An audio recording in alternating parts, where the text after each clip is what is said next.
Yedan tahu ndak kenapa Yedan dipanggil Bu Indah ke sini? Karena gak membawa buku. Oh iya, Yedan gak membawa buku pelajaran hari ini. Mungkin Yedan lupa. Gak apa-apa. Manusia itu kan. Manusia, kita kan manusia ya.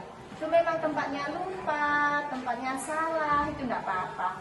Bu Indah kan juga pernah lupa naruh spidol, naruh pulpen, kadang-kadang tanya ke teman-teman, loh spidolnya Bu Indah di mana ya? Gitu kan? Berarti Bu Indah juga pernah lupa. Yedan juga pernah lupa, nggak bawa buku tadi. Iya. Yedan, kenapa sampean tadi kok lupa nggak bawa buku pelajaran itu kenapa nak? Gak dilihat dulu. Oh, gak dilihat dulu, jadwalnya gak dilihat dulu. Yedan lupa nggak lihat jadwal. Iya, nggak apa-apa.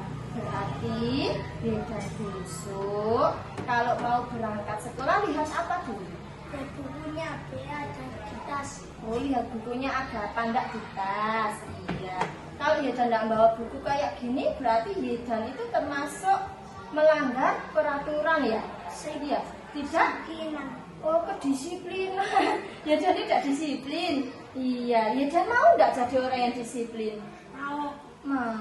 Yedan senang jadi orang disiplin. Iya nak, kalau orang disiplin itu bisa sukses. Nanti bisa jadi dokter. Karena dokter itu guru, belajar, disiplin ya. Setiap hari belajar, habis belajar diulang lagi, belajar terus disiplin. Terus kalau Yedan sudah tahu Yedan tidak disiplin hari ini karena tidak membaca, tidak membawa buku ya. Yang mau Yedan lakukan besok gimana? Membawa buku dan membawa pensil. Membawa buku dan membawa pensil. Gimana caranya supaya tidak lupa? Melihat dulu. Melihat dulu apa nak? Melihat tas ada pensil atau buku. Kalau kapan itu? Kalau setiap berangkat sekolah. Janji? Mulai kapan? Mulai besok. Mulai besok Yedan gitu. Terima kasih Yedan pinter. Saya yakin, Bu Indah yakin kalau Yedan mau belajar disiplin, habis belajar dilihat jadwalnya, ditaruh di tas, Yedan tidak akan lupa lagi. Apakah Yedan mau itu misalnya dibantu Bu Indah ngomong ke orang tuanya, biar kalau belajar didampingi orang tuanya, biar orang tuanya bantu Yedan untuk bantu masukin buku ke dalam tas. Mau kayak gitu? Mau. Oh, Yedan mau dibantu orang tua gitu ya? Biasanya nggak dibantu.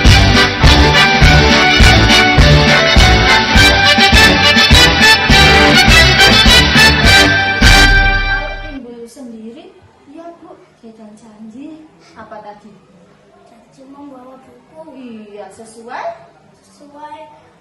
jadwal pelajaran. Iya, nggak apa-apa. Oke, terima kasih Mas Yedan. Boleh kembali ke kelas, tapi Yedan harus mencatat pelajarannya nanti di rumah ya, ditulis di buku tulis. Janji tidak boleh Ulangi. Oke. Terima kasih. Tuh, dua. Terima kasih Bu Indah. Bukan gak lupa membawa buku lagi. Yedan. Dan gak lupa lagi membawa buku pelajaran sesuai dengan pelajaran. Terima kasih Bu Indah.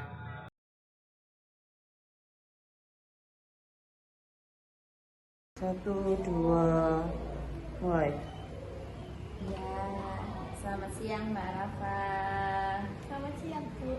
Ya, Mbak Rafa, kira-kira Mbak Rafa tahu enggak kenapa Bu Hana kok menyuruh Mbak Rafa ke Bu Indah? Karena saya melukai teman saya. Oh, iya. Nggak apa-apa Mbak Rafa. Berbuat salah itu sudah biasa karena kita manusia. Manusia itu tidak ada yang sempurna. Semua pasti pernah punya salah. Jadi Mbak Rafa itu disuruh Bu Hana ke sini sebenarnya Bu Indah itu hanya dimintai tolong Bu Hana untuk mencari solusi dari permasalahannya Mbak Rafa tadi. Kira-kira Mbak Rafa tadi kenapa alasannya kok sampai melukai tangan temannya Mbak siapa tadi? Aisyah. Mbak Aisyah, kenapa? Saya itu mau bermain Bu supaya senang. Terus kita main penggaris tarik-tarikan jadi tangannya Aisyah merah. Oh, berarti tadi Mbak Rafa senang ya saat bermain penggaris sama Mbak Aisyah. Tapi tiba-tiba di tengah-tengah permainan sampai senang, Mbak Aisyah juga senang, tiba-tiba tangannya Mbak Aisyah merah, terluka kena penggaris. Terus kalau sudah Mbak Rafa merasa senang, tapi jadinya melukai orang, Mbak Aisyah merasa sakit tadi sampai nangis. Kira-kira apa keyakinan kelas yang seharusnya kita percayai? Kita harus menghargai teman. Iya, kita harus menghargai teman. Terus berarti tadi bagaimana tindakannya Mbak Rafa untuk apa ya, agar keyakinan tersebut bisa tercapai, agar kita tetap senang ya. Mbak Rafa ingin tadi kan senang, ingin bermain sama teman, tapi tidak melukai teman, tapi tetap menghargai teman. Kira-kira apa yang dilakukan Mbak Rafa? Kita harus minta maaf. Oh, Mbak Rafa minta maaf. Terus apa lagi kira-kira? Tidak mengulangi kejadian itu lagi. Iya, tidak mengulangi kejadian itu lagi. Caranya bagaimana Mbak Rafa? Bermain yang sewajarnya saja. Bermain yang sewajarnya saja agar Tidak melukai teman. berarti menggunakan alat-alat yang tidak membuat sakit. iya, bermainnya besok membuat alat-alat yang tidak bisa menyakiti teman gitu kan Mbak Rafa. Coba ada contohnya, kira-kira bermain apa? Kayak bermain apa ya? Yang bisa senang tapi tidak melukai. Bermain lompat tali. Oh iya, bermain lompat tali ya Mbak Rafa. Tidak apa-apa. Tadi keyakinan kelas yang harus kita sama-sama kita jaga, yaitu saling menghargai. Berarti Mbak Rafa sudah timbul dari hati nurani. Mbak Rafa tadi sudah merasa bersalah. Mbak Rafa juga akan minta maaf. Mbak Rafa tadi juga menemukan dari hatinya pengen bermain, tetap bersenang-senang, tapi dengan permainan yang tidak melukai, misalnya lompat tali itu tadi.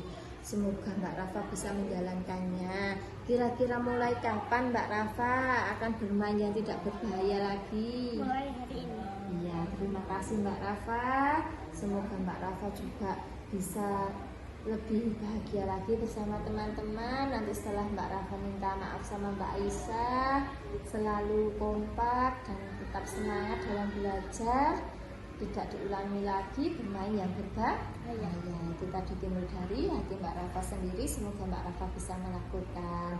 Terima kasih Mbak Rafa. Silahkan kembali ke kelasnya Mbak Rafa.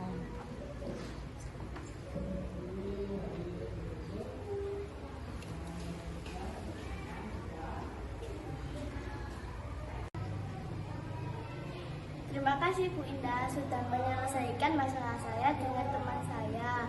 Saya menjadi lega dan tidak terbebani lagi. Sekali lagi terima kasih Bu Indah.